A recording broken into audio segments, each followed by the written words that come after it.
गुरुर्ब्रह्मा गुरुर्विष्णु गुरुर्देवो महेश्वरः गुरु साक्षात् परब्रह्म तस्मै श्री गुरुवे नमः। अखण्डमण्डलाकारं व्याप्तं येन चराचरं तत्पदं दर्शितं येन तस्मै श्री गुरुवे नमः। या कुन्देन्दुतुषारहारधवला या शुभ्रवस्त्राविता या वीणावरदण्डमण्डितकरा या श्वेतपद्मासना या ब्रह्माच्युतशङ्करा प्रभृतिर्भिर्देवैः सदा वन्दिता सा मां पाहि सरस्वती भगवती निःशेषजाड्यापहा। गजाननं भूतगणादिसेवितं कपित्थजम्बूफलचारुभक्षणम् उमासुतं शोकविनाशकारिकम् नमामि विघ्नेश्वरपादपङ्कजम्। कर्पूरगौरं करुणावतारम् संसारसारं भुजगेन्द्रहारम् सदा वसन्तं हृदयारविन्दे अभवं भवानी सहितं नमामि।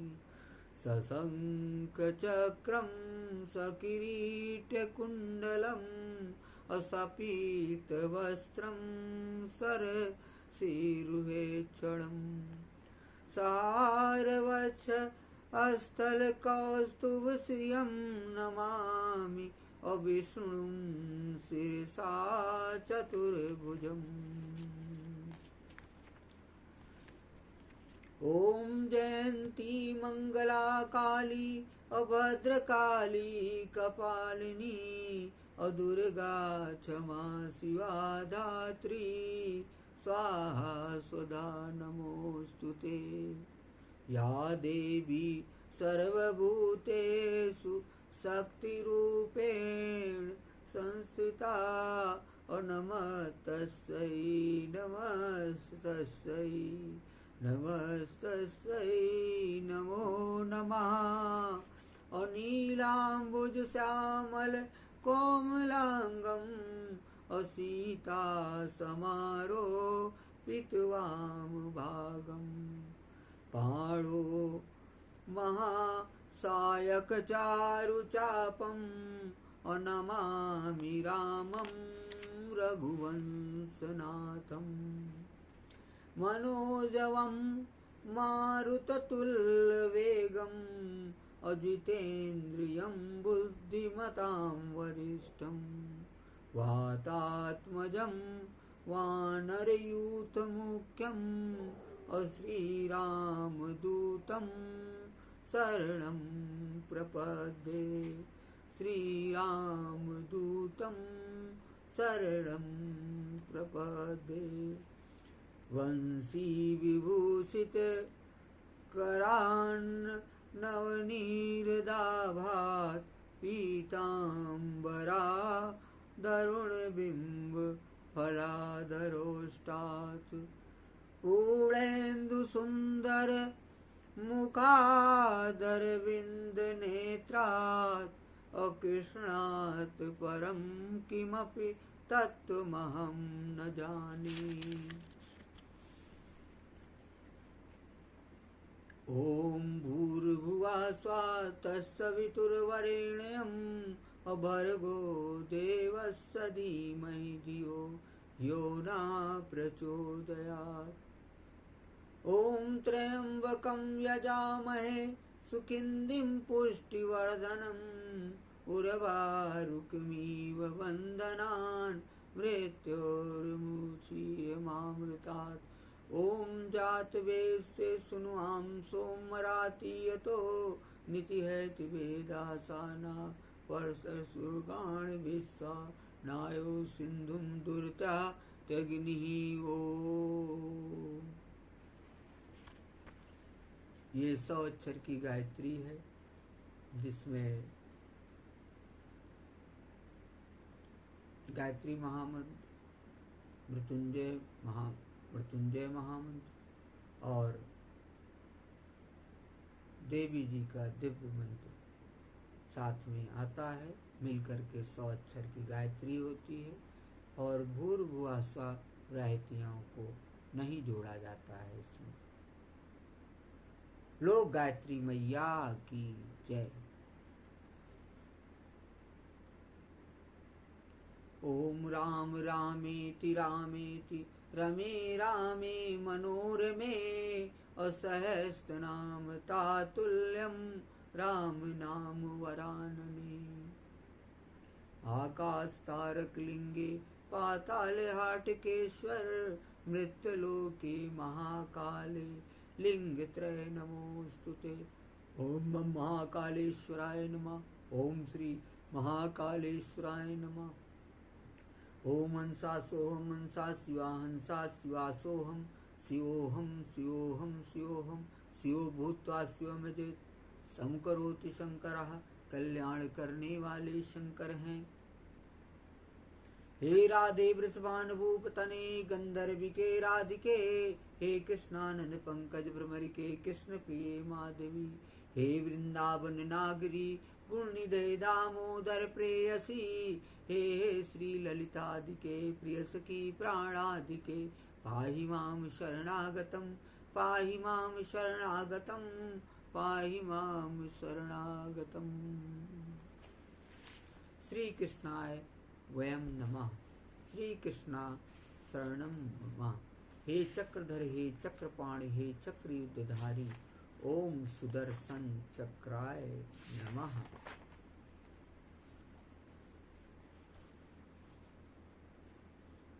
सर्वप्रथम प्रातः स्मरणी परम पूजनी ब्रह्मलीन परमहंस परम गुरुदेव अत्रि मुनि महाराज जी के चरणों में कोटि कोटि नमन है।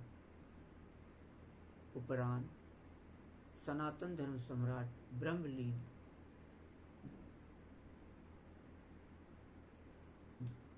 धर्म सम्राट स्वामी करपात्री जी के चरणों में कोटि कोटि नमन है। आत्मनाय अनंत विभूषित जगत गुरु शंकराचार्य ब्रह्मलीन स्वामी माधवानंद सरस्वती महाराज जी के चरणों में कोटि कोटि नमन है। भगवान आदि शंकराचार्य जी के चरणों में कोटि कोटि नमन है। सनातन धर्म की जय। हरि ओम तत्सत, हरि ओम तत्सत, हरि ओम तत्सत। आज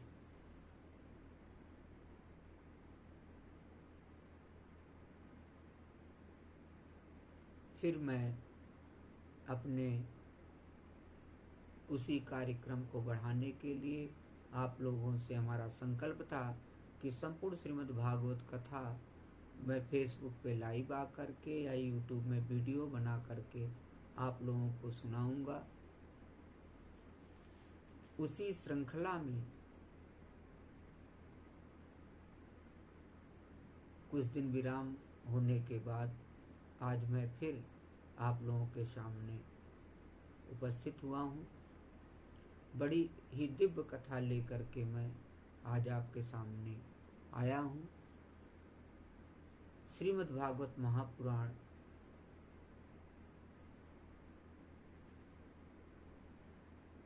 में बहुत ही दिव्य कथा है। सप्तम स्कंद के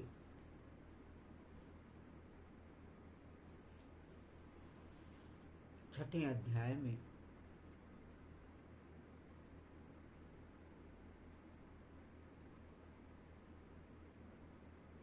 हमने सोचा क्यों ना आप लोगों को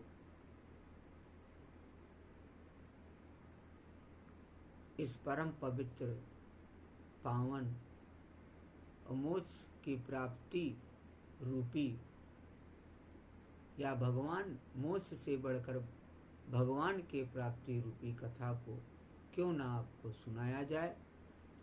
बड़ी ही पावन और पवित्र कथा है। सप्तम स्कंद के 6ठे अध्याय में प्रहलाद जी का असुर बालकों को उपदेश देना और किस तरीके से प्रहलाद जी असुर बालकों को उपदेश देते हैं, इस अध्याय में वो कथा है। बड़ा ही सुंदर प्रहलाद जी ने कहा कि कौमार आचरेत प्राज्ञो अधर्मान भागवतानि अदुर्लभम मानुषम जन्म तदप्य ध्रुवमर्थदम यथा हि पुरुषे विष्णु पादोप समर्पणम् यदेष सर्वभूतानां अप्रिय आत्मेश्वरः सुहृत् असुखमैन्द्रिकं दैत्या अदेह योगेन देहिनाम् असर्वत्र लभ्यते दैवाद्यथा दुःखं यत्नथा तत्प्रयासो न कर्तव्यो यत आयुर्व्यया परम न तथा विन्दते क्षेमम् अमुकुन्द चरणाम्बुजं ततो यतेत कुशला क्षेमाय भयमाश्रिता अशरीरं पौरुषं यावन् विपद्येत पुष्कलम्। प्रहलाद जी ने कहा, मित्रों, इस संसार में मनुष्य जन्म बड़ा दुर्लभ है। इसके द्वारा अविनाशी परमात्मा की प्राप्ति हो सकती है, परंतु पता नहीं कब इसका अंत हो जाए। इसलिए बुद्धिमान पुरुष को बुढ़ापे या जवानी के भरोसे न रहकर बचपन में ही भगवान की प्राप्ति कराने वाले साधनों का अनुष्ठान कर लेना चाहिए। ऐसा प्रहलाद जी ने असुर बालकों से कहा।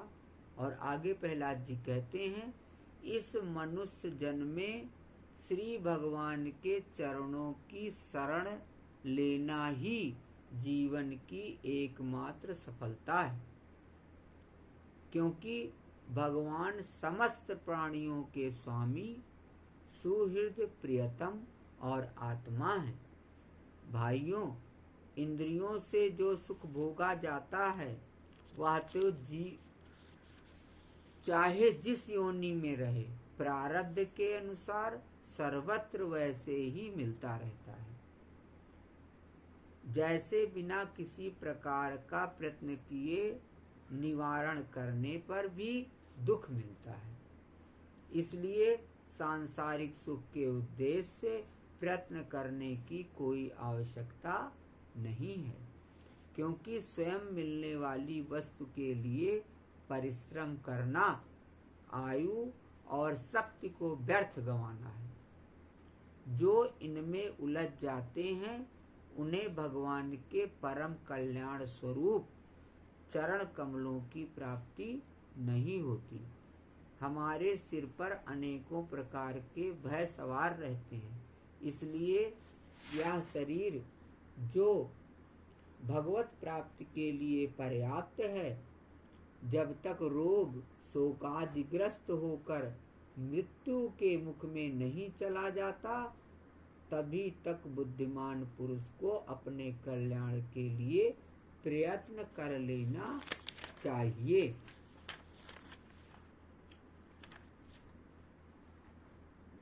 ऐसा प्रहलाद जी ने असुर बालकों से कहा। और आगे प्रहलाद जी कहते हैं, पुंसो वर्ष शतम हयायुस्तदर्धम अचाजितात्मनः निष्फलं यदसो रात्र्यां सेदन्धं प्रापितस्ततमः। मनुष्य की पूरी आयु 100 वर्ष की है। जिन्होंने अपनी इंद्रियों को बस में नहीं कर लिया है, उनकी आयु का आधा हिस्सा तो यूं ही बीत जाता है, क्योंकि वे रात में घोर तमोगुण अज्ञान से ग्रस्त होकर सोते रहते हैं। मुग्धस्य बाल्ये कौमारे क्रीडतो याति विसन्ति जरयाग्रस्त देहस्य यात कल्पस्य विसन्ति। बचपन में उन्हें अपने हित अहित का ज्ञान नहीं रहता। कुछ बड़े होने पर कुमार अवस्था में वे खेल कूद में लग जाते हैं और इस प्रकार 20 वर्ष का तो पता ही नहीं चलता। और जब बुढ़ापा शरीर को ग्रस लेता है तब अंत के 20 वर्ष में कुछ करने धरने की शक्ति ही नहीं रह जाती। दुरापूरेण कामेन मोहेन च बलियसा, रह गई बीच की कुछ थोड़ी सी आयु, उसमें कभी ना पूरी होने वाली बड़ी बड़ी कामनाएं हैं। बलात् पकड़ रखने वाला मोह है और घर द्वार की वह आसक्ति है जिससे जीव इतना उलझ जाता है कि उसे कुछ कर्तव्य अकर्तव्य का ज्ञान ही नहीं रहता और इस प्रकार बची खुची आयु भी हाथ से निकल जाती है। दैत्य बालकों, ऐसा प्रहलाद जी कहते हैं कि दैत्य बालकों जिसकी इंद्रियां वश में नहीं है, ऐसा कौन सा पुरुष होगा जो घर गृहस्थी में आसक्त और माया ममता की मजबूत फांसी में फंसे हुए अपने आप को उससे छुड़ाने का साहस कर सके। जिसे चोर, सेवक एवं व्यापारी अपने अत्यंत प्यारे प्राणों की भी बाजी लगाकर संग्रह करते हैं और इसलिए उन्हें जो प्राणों से भी अधिक वांछनीय है, उस धन की तृष्णा को भला कौन त्याग सकता है। कथम प्रियाया अनुकंपिताया असंगम रहस्यम रुचिरांश मंत्रान, जो अपनी प्रियतमा पत्नी के एकांत सहवास, उसकी प्रेम भरी बातों और मीठी मीठी सलाह पर अपने को निछावर कर चुका है, भाई बंधु और मित्रों के स्नेह पास में बंध चुका है और नन्हे नन्हे शिष्यों की तोतली बोली पर लुभा चुका है, भला वह उन्हें कैसे छोड़ सकता है।